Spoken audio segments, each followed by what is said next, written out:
Madam Sahibə Qafarova, Speaker of the Milli Məclis from Azerbaijan. You have the floor.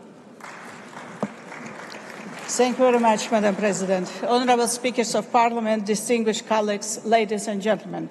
It's a great honor and privilege for me to greet you all on behalf of the Parliament of the Republic of Azerbaijan to the 6th World Conference of Speakers of Parliament. I would like to express my gratitude to the leadership of the Interparliamentary Union for their dedication and tireless efforts. Thanks to them, this conference has become a meaningful and impactful platform for a dialogue among parliamentary leaders, helping to shape the direction of our future interparliamentary cooperation.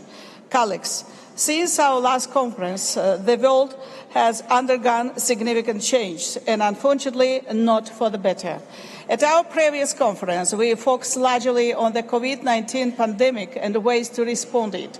Today, the number and complexity of global challenges have only grown.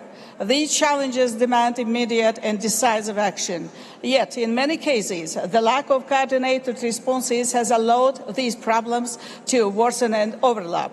As a result, the world is now more divided, less peaceful and less prosperous.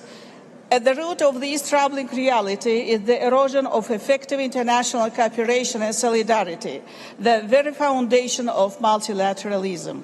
We are drifting away from the principle that only through collective action and joint responsibility we can overcome global threats. Dear colleagues, there is no doubt that a strong and inclusive multilateral system led by the United Nations has the potential to offer real and lasting solutions.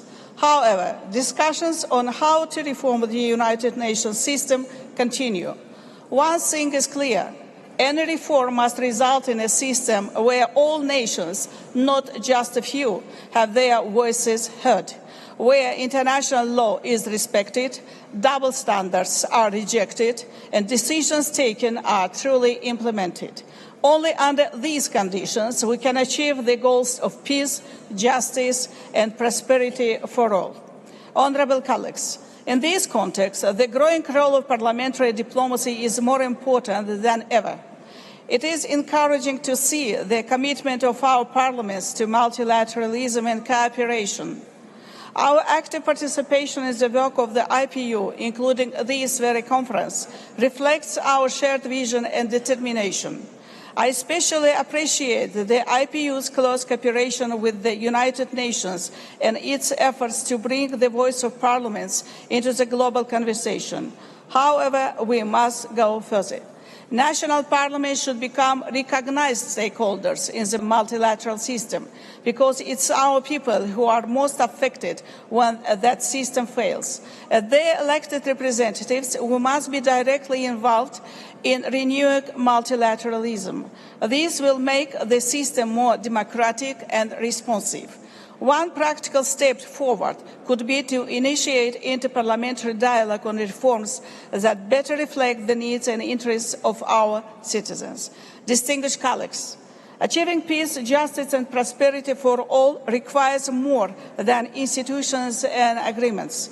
At its core, it's about building trust, confidence and mutual understanding between people. We must embrace diversity, not as a source of division, but as a strength that brings us closer together. Encouraging dialogue between cultures plays a powerful role in realizing our shared goals. In this context, I would like to mention the World Forum on Intercultural Dialogue, which is part of the Baku process launched by the President of the Republic of Azerbaijan, His Excellency Mr. Ilham Aliyev in 2008. This forum has been recognized by the United Nations as one of the leading global platforms for promoting intercultural dialogue. I would like to highlight that during the 6th edition of the forum held in May last year, our Parliament organized an interparliamentary conference, adding a valuable parliamentary perspective to these discussions. With that in mind, dear colleagues, I would like to encourage the IPU to include intercultural dialogue as part of its future agenda and activities. Thank you for your attention.